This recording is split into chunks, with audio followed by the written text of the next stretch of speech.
تیم کوهنوردی کوهرام موفق شد نخستین تابلوی راهنمای دائمی قله را در کشور بر فراز قله خاوند پغمان نصب کند. قله خاوند با ارتفاع 4542 متر یکی از محبوب ترین قله ها در میان کوهنوردان است.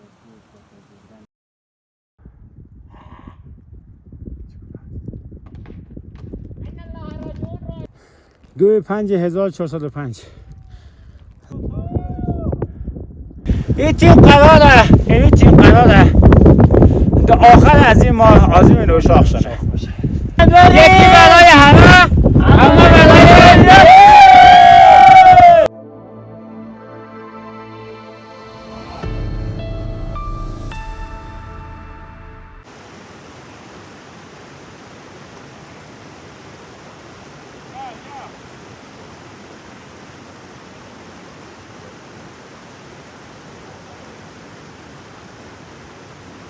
بیا عزیزم.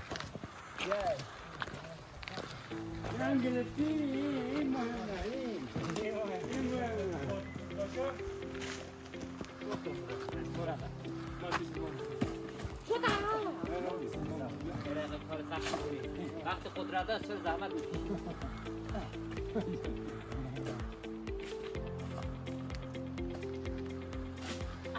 این تو کار نکنید. قدرت خطرناک هم هست.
از این ماریم سر قله. این را نامش میدیم به نام آقا قدرت.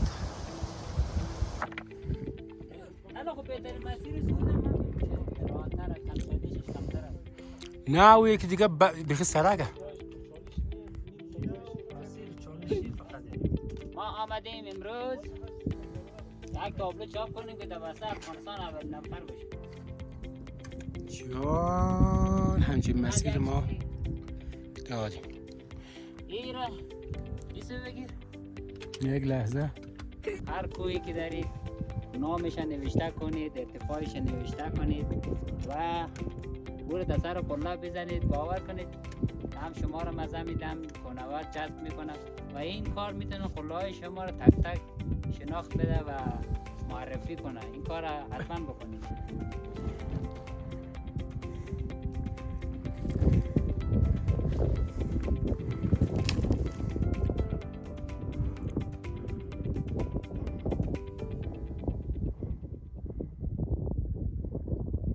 جان چه هوایی میشه جون. اینجاست که لیلی میگه بیا بریم مزار. چرا مزار؟ لیلی باید بودهی ثانیه اساس بود بیا بریم پغمان. چرا میگه بیا بریم مزار؟ تا امول بولک ارتفاع 4000 و گم شدیم داخل مه. یک مقدار بارش داشتیم. الان دوباره انتظار بارش باران را داد.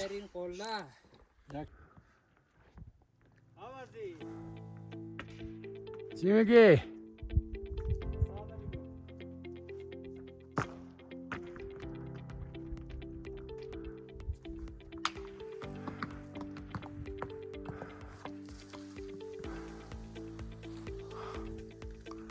همه قله و مله و هر چی پپا مپا و هر چی هسته کلا زیر میه و ما یک خانواده که با اراده داره حرکت کنه برسه به قله.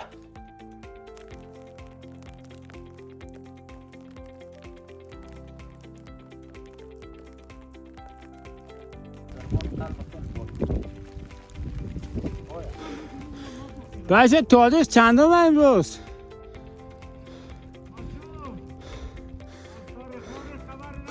فکر کن اول برج 5 2/5/1405 در زمانی که اوج گرمای الان در کابل مردم به شدت از گرما فراری هستند و راه حلی میسنجن برای فرار از گرما. اما خب اینجا هنوز زمستانه. یک عدد بز داریم اینجا، یک عدد بز دیگه اینجا داریم، یک دیگه اینجا داریم، یکی اینجا داریم و این دیوار در پیش روی داریم که برسیم به نوک قله و تابلو را نصب کنیم. بیا بیا بیا بیا زمستان رو ما برگرداندیم. بله اینا همش از قدرت الله. از قدرت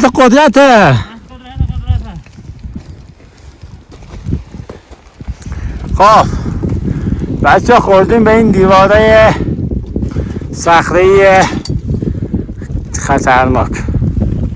این طرف هم نزدیک 300 متر پرتگاه داریم از این دیوار و این طرف هم که دیگه از 300 متر خیلی نزدیک 1000 متر پرتگاه داریم. این دیوار رو باید بریم بالا.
پنج 1405 قله خواهند.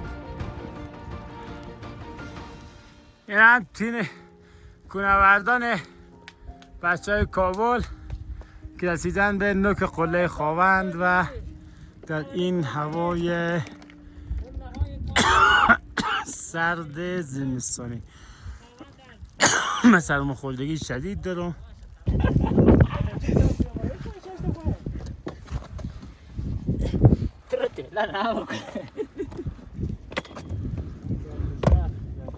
تا 1542 متر نوک قله خواهند و هوای زمستانی. اولین باره که یک رسم خوب، یک رسم پسندیده در جامعه کوهنوردی افغانستان راه افتاده و اون هم نامگذاری و تابلوگذاری هر قله.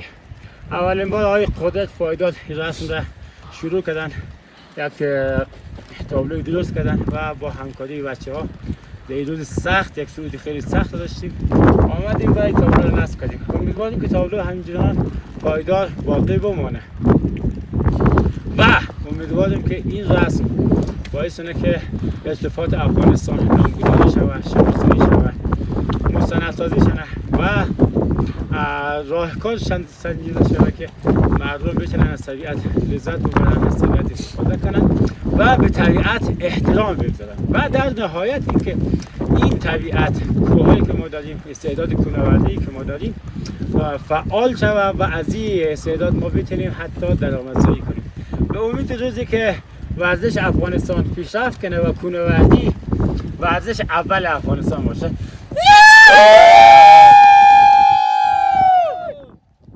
ما میتونیم. بچه یک چیز دیگه هم بگی. عجیب. این تیم قراره، این تیم قراره تا آخر از این ماه عازم نوشاخ شده. انشالله. امروز ما یک صعود تمرینی داشتیم و یک صعودی که بتونیم این تیم را منسجم تر کنیم. همینجا یکی برای همه برای هیچ کی نمیتونه جلو ما رو بگیره. بچه ها احتمال طوفان هست، از سریع جمع کنیم بریم. نجیب جونم مسیر امزین یک دفعه پایین شدم دیگه نمیفهمم که کجای ازی است، اما زیاد چالشی نیست، کجایش کمه چالشی دیدم شاید در سال کنی نمیشه.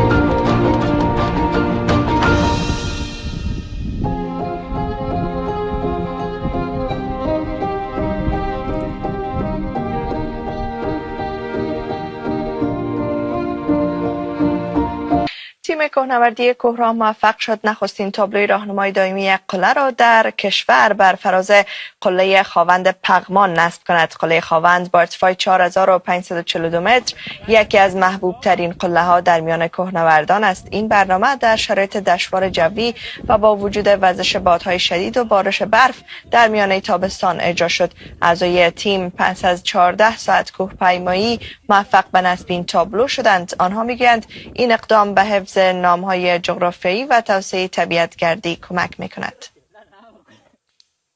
همچنان اعضای تیم کوهنوردی کوهراه اعلام کردند که در آخر همین ماه برنامه صعود به قله نوشاخ بلندترین کوه افغانستان را اجرا خواهند کرد. 1542 متر نوک قله خواوند و هوای زمستانی. اولین بار که یک رسم خوب، یک رسم پسندیده در جامعه کوهنوردی افغانستان راه افتاده و اونم نامگذاری و تابلوگذاری هر قله. اولین بار آقای قدرت پایدار رسم را شروع کردن، یک تابلوی درست کردن و با همکاری بچه‌ها در روز سخت، یک صعود خیلی سخت داشتیم، آمدیم برای تابلو را نصب کردیم. امیدواریم که تابلو همینجوری پایدار باقی بمانه و امیدواریم که این رسم باعث اینه که ارتفاعات افغانستان نامگذاری شود، شناسایی شود، مستندسازی شود و راهکار سنجیده شود که مردم بتونن از طبیعت لذت ببرن، از طبیعت استفاده کنن و به طبیعت احترام بگذارن و در نهایت اینکه این طبیعت، کوهایی که ما داریم، استعداد کوهنوردی که ما داریم فعال شود و از این استعداد ما بتونیم حتی درآمدزایی کنیم. به امید روزی که ورزش افغانستان پیشرفت کنه و کوهنوردی ورزش اول افغانستان باشه. این تیم قراره تا آخر از این ماه عازم نوشاخ شده. انشالله.